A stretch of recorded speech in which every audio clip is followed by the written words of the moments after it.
Good morning. आज मैं आपके यूनिट फोर्थ की क्लास ले रहा हूँ। यूनिट फोर के जो 10 इंपॉर्टेंट क्वेश्चन है उसके बारे में बता रहा हूँ। सबसे पहला क्वेश्चन है एनोमर इपीमर में अंतर बताइए। तो हम यहाँ देख रहे हैं कि यहाँ हमने ग्लूकोज की स्ट्रक्चर बनाई है और हमने डी मेनोज की स्ट्रक्चर बनाई है। तो हम यहाँ देख रहे हैं केवल जो C2 पर है वो कॉन्फ़िगरेशन चेंज है। और हम कहते हैं कि अगर मान लो विभिन्न समवायी में C2 पर कॉन्फ़िगरेशन चेंज हो तो वो एक दूसरे के क्या कहलाएंगे, एपीमर कहलाएंगे। ऐसे C3 C4 पर भी अगर कॉन्फ़िगरेशन चेंज होता है अलग अलग, तो हम उसको भी C3 एपीमर C4 एपीमर कहेंगे। लेकिन अभी हम एग्जाम के हिसाब से यहाँ पर केवल इसी को ही पढ़ेंगे। इसी तरह से अगर मान लो मैंने इस OH की, जैसे हम ROH की हम करवाते हैं कार्बोनिल के साथ, तो हमें इस प्रकार से एमी एसिटेल स्ट्रक्चर प्राप्त होती है। तो इसी प्रकार अगर हमने इसकी करवा दी तो एक नया कायरल सेंटर जनरेट हो गया, तो HOH हो गया। इसी प्रकार OHH हो गया। तो हम यहाँ पर देख रहे हैं कि केवल कॉन्फ़िगरेशन किस पर चेंज है, C1 पर विन्यास परिवर्तित है। C1 पर विन्यास क्या है, अभी परिवर्तित है। तो अब ये वाले क्या कहलाएंगे, अल्फा डी ग्लूकोज, और ये कहलाएगा बीटा डी ग्लूकोज।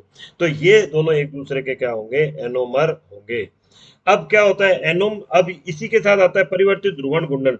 तो हम कहते हैं कि अल्फा जो ग्लूकोज है इसका विशिष्ट घूर्णन है 112 डिग्री, और ऐसे ही जो इसका जो बीटा ग्लूकोज है इसका विशिष्ट घूर्णन है 19 डिग्री। तो अगर हम क्या करते हैं, यहां मैं लिख देता हूं, अल्फा ग्लूकोज को कुछ समय पड़ा रहने दे। तो यानी अगर हम उसको कुछ समय तक रहने दें तो समय के साथ क्या, उसका जलीय विलयन कुछ समय तक रहने दें तो समय के साथ उसका स्पेसिफिक रोटेशन 112 डिग्री से घटकर +52 डिग्री पर स्थिर हो जाता है। यानी वो आपके हो गया केवल डी ग्लूकोज, यानी ओपन स्ट्रक्चर। और इसी प्रकार से अगर बीटा ग्लूकोज को भी कुछ समय तक उसके जलीय विलयन को पड़ा रहने दे तो बीटा ग्लूकोज, जिसका हमने कहा था कि आपको कितना होता है उसका स्पेसिफिक रोटेशन +19 डिग्री, तो वो भी समय के साथ परिवर्तित हो जाता है। तो इस प्रकार विशिष्ट घूर्णन का या स्पेसिफिक रोटेशन का आपस में परिवर्तित होना ही क्या कहलाता है, म्यूटा रोटेशन या परिवर्तित ध्रुवण घूर्णन। अब नेक्स्ट आता है लॉबरी डी ब्रायन वान एंकल स्टीन रीअरेंजमेंट। हम कहते हैं लॉबरी डी ब्रायन वान एंकल स्टीन रीअरेंजमेंट क्या होता है। तो सीधा सा है कि अगर हमने तनुसार की उपस्थिति में इनको लिया, किसी को भी लिया, किसको, यानी हमने चाहे ग्लूकोज को लिया चाहे फ्रक्टोज को लिया, तो डी ग्लूकोज क्या होगा, वो कन्वर्ट किस में हो जाएगा, डी मेनोस में। और ये आपस में किस में कन्वर्ट हो जाएंगे, ये हो जाएंगे डी फ्रक्टोज में। और ये इस प्रकार से, यानी ग्लूकोज अपने एपीमर में परिवर्तित हो गए, ये एपीमर में किसी भी एक फॉर्म को ले लो आप चाहे, और ग्लूकोज ही क्या हो गया, जो एल्डोस फॉर्म है, एल्डो एक्सोस हम जिसको कह सकते हैं, वो अब किस में बदल गई, वो कीटो एक्सोस फॉर्म में बदल गई। लेकिन किसकी प्रेजेंस में, तनुसार की प्रेजेंस में, यानी OH-। अगर हम स्ट्रॉन्ग प्रबल क्षार लेते हैं तो ऐसे में क्या हो जाएगा, सांद्र क्षार लेते हैं तो ऐसे में इनका डिसोसिएशन हो जाता है। ये जो रिएक्शन होती है ये इन डायोल के माध्यम से होती है, इन डायोल के माध्यम से होती है। तो रिएक्शन आपका नाम बड़ा है लेकिन ये रिएक्शन बहुत ही छोटी रिएक्शन है। अब है ग्लूकोज की चक्रीय संरचना क्यों दी गई, why the cyclic structure of glucose is given. तो अब कहते हैं कि ओपन स्ट्रक्चर जो थी इसकी विवर्त श्रृंखला जो थी, विवर्त संरचना जो थी अभी जो मैंने आपके बनाई थी इस तरह से, HOH OHH HOH HOH, और यहाँ पर मैंने कर दिया CH2OH। अब ये क्या होता है, इसमें CHO ग्रुप है तो टॉलन फेलिंग HCN NH2OH के साथ तो ये रिएक्शन देता है, लेकिन CHO ग्रुप होने के बावजूद भी ये शिफ्ट रिएजेंट सोडियम बाइसल्फाइड आदि के साथ रिएक्शन नहीं देता, जबकि इसमें CHO ग्रुप है। अब ये दूसरा आता है क्रिस्टलीकरण करने पर ये जल एल्कोहल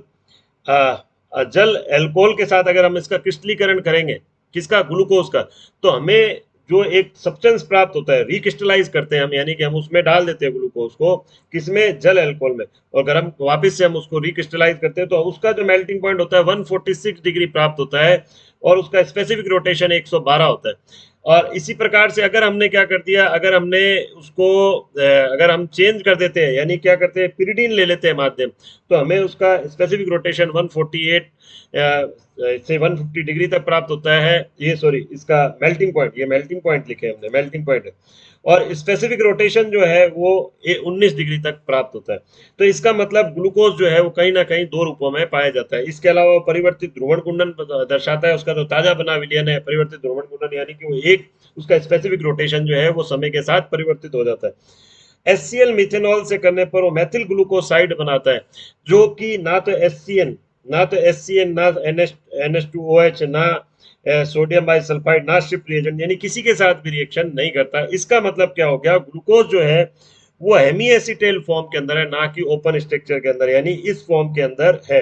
हेमी एसिटेल का मतलब होता है कार्बोनिल ग्रुप की अगर यानी एल्डिहाइड ग्रुप की अगर हम किससे करवाते हैं, एल्कोहल से करवाते हैं, तो ये एल्डिहाइड ग्रुप के एल्कोहल से हमने रिएक्शन करवा दी, तो ये HOH, OH, HOH और यहां हमने कर दिया HO। अब चूंकि यहां पर एक कायरल सेंटर जनरेट हुआ है, तो इसका मतलब यहाँ इसकी दो रूप उपस्थित होंगे। ये इस तरह से मैं पहले बता चुका हूँ आपको, ये इस तरह से। अब यहाँ पर एक अल्फा फॉर्म हो गई और एक बीटा, जिसको हम एनोमर कहते हैं। यही एक दूसरे में परिवर्तित होते हैं, यही परिवर्तित ध्रुवण कुंडन दर्शाते हैं। और जब हम इसकी करवाते हैं, जब हमने कहा था कि अगर एल्डिहाइड की AH, इसकी मान लो मैंने ROH से करवाई, तो ये हेमी एसिटेल स्ट्रक्चर प्राप्त होगी, OR, और यहाँ हो गया OH। लेकिन एक बार और मान लो अम्ल की उपस्थिति में करवाता हूँ, तो ये हमें कौन सी स्ट्रक्चर प्राप्त होगी, एसिटेट, जो नॉन रिड्यूसिंग होती है कंप्लीटली और रिएक्शन भी नहीं देती। तो इसीलिए जब हम कहते हैं, फोर्थ जो पॉइंट है, हमने HCN मिथेनॉल से जब इनकी रिएक्शन करवाई, तो ये मेथिल ग्लूकोसाइड बन रहा है, जो कि क्या है, एसिटेल फॉर्म है, और जो किसी के साथ भी रिएक्शन नहीं देते। अब कहते हैं कि भाई ये टोलन फेलिंग के साथ जो है ये रिएक्शन ये हो जाती है, इसकी रिएक्शन हो जाती है, लेकिन शिफ और सोडियम बाइसल्फाइड के साथ क्यों नहीं होती?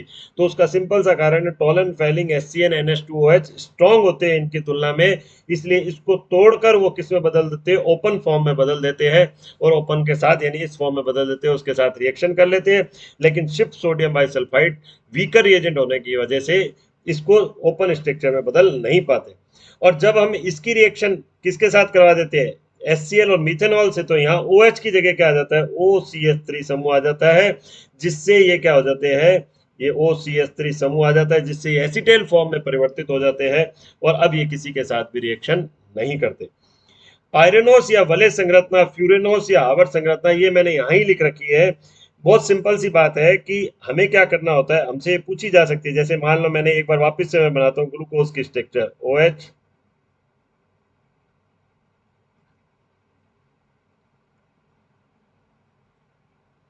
ये मैंने इसके साथ रिएक्शन करवाई,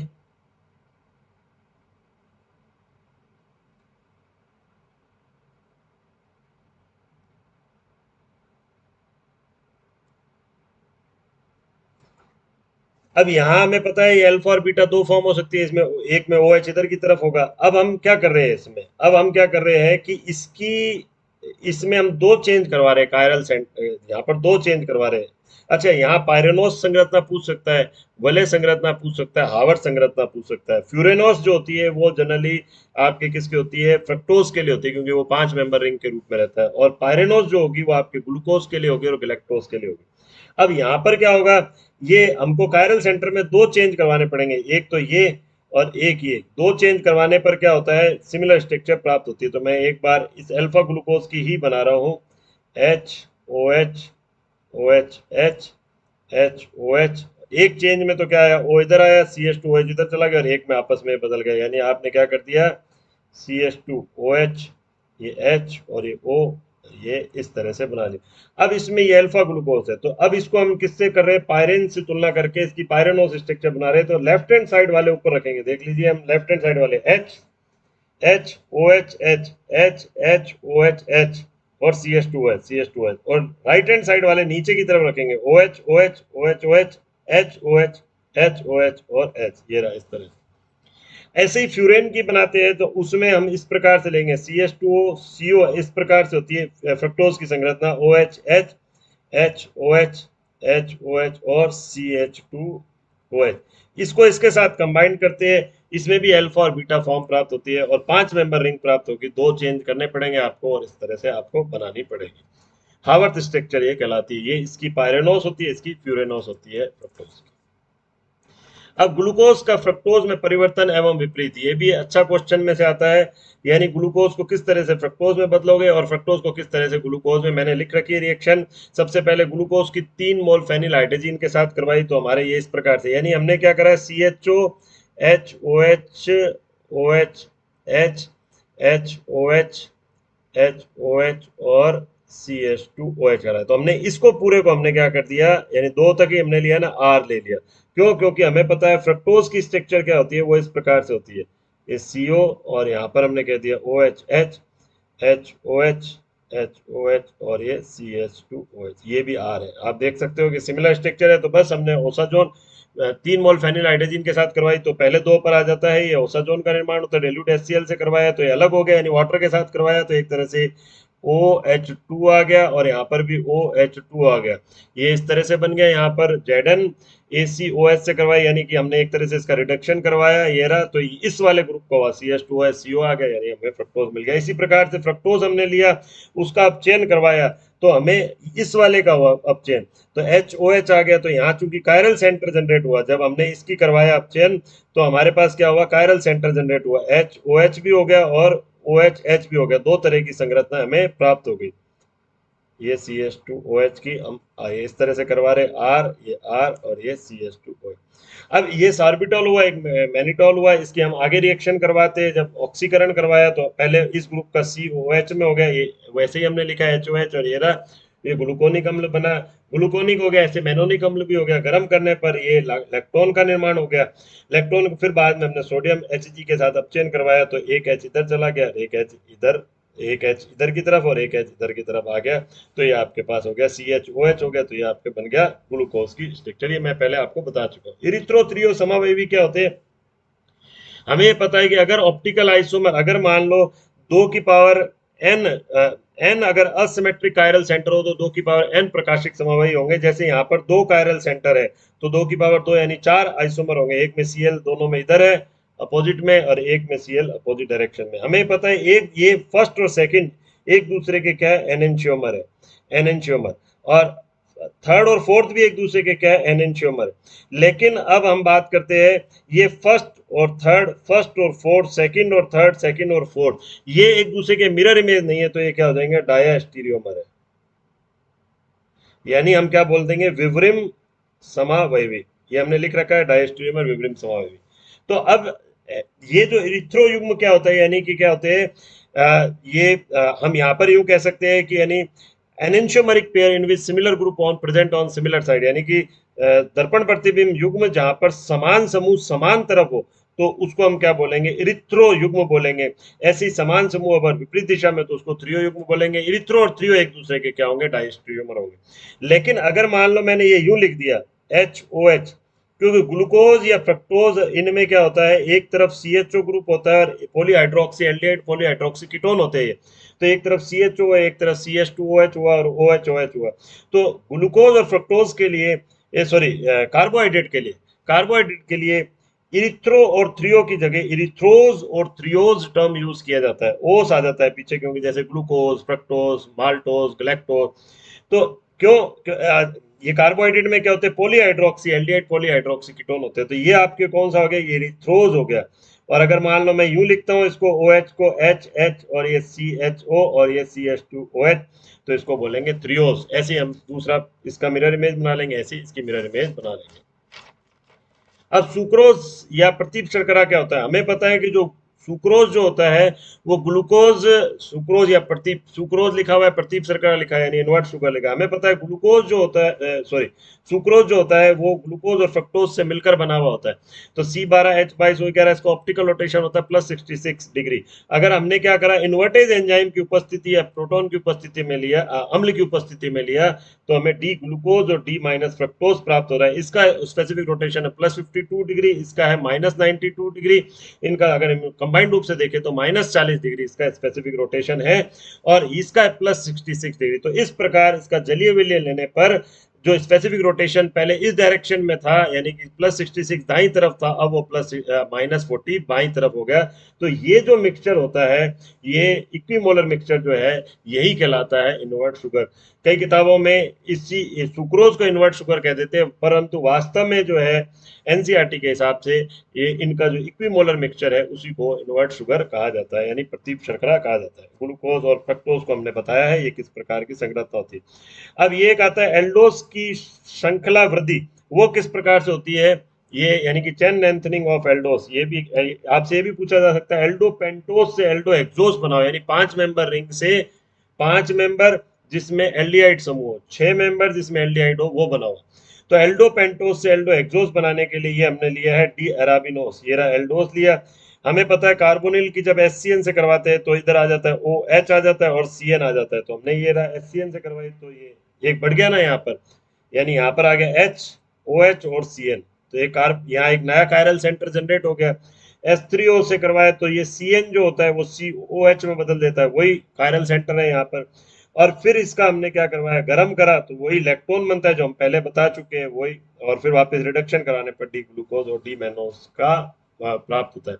ये किस प्रकार से होता है मैं आपको एक बार बता देता हूँ। C O H, C H O H, C H O H, C H O H, C H O H और C H two O H, ये 6 मेंबर हो गए ना, 1 2 3 4 5 6, और ये इस प्रकार से ओ एच और अल्फा बीटा गामा इलेक्ट्रॉन, यानी कि हमने क्या कर दिया, ये ओ एच और एच यहाँ से एक तरह से ले लिया, तो आपके हो गए यहाँ से सी ओ ओ इधर से बन गया, ये इलेक्ट्रॉन मैंने बनाया हुआ है आपके पहले, ये इलेक्ट्रॉन आपके ये इस तरह से इलेक्ट्रॉन पहले बना रखा है।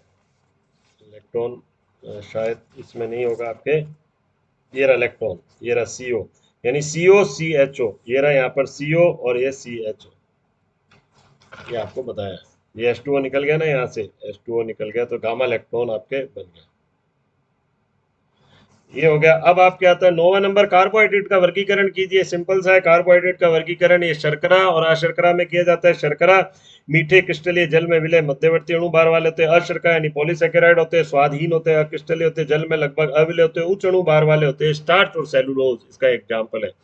इसको दो भागों में बांटा, मोनोसेकेराइड जिसमें एक शुगर यूनिट होती है, ओलिगोसेकेराइड जिसमें 2 से 10 शुगर यूनिट आपस में कंबाइन होती है, जैसे 2 वाला हमने लिया माल्टोज, लैक्टोज और सुक्रोज, ऐसे रेफिनोज 3 वाला ले लिया हमने। इस प्रकार यहाँ वाले मोनोसेकेराइड में हम 3 कार्बन का होता है, उसे ट्रायोस कहते हैं, 4 का हमने टेट्रोस का भी जैसे हमने लिया भी था, एक अभी हमने एग्जाम्पल लिया था इसका जो इरिथ्रोज और थ्रियोज, ये इसी के अंदर हमने लिया था 4 कार्बन वाला। पेंटोज, पेंटोज हो गया, एक्सोस हो गया, हेप्टोस हो गया। तो एक्सोस में यानी 6 कार्बन में अगर एल्डिहाइड समूह होते हैं उसको एल्डो एक्सोस कहते हैं, जिसका हमने ग्लूकोज और गैलेक्टोज एग्जाम्पल ले सकते हैं।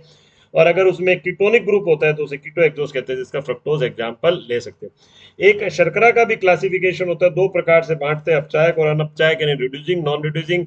Glucose, fructose, lactose, maltose, lactose, ये सारे क्या होते हैं, अपचायक शर्करा होते हैं। जबकि सुक्रोज इंपॉर्टेंट है, डाइसैकेराइड में सुक्रोज जो होता है, क्योंकि इसका एनोमेरिक कार्बन आपस में कम, एनोमेरिक जो समूह होते हैं वो आपस में संयुक्त होते हैं।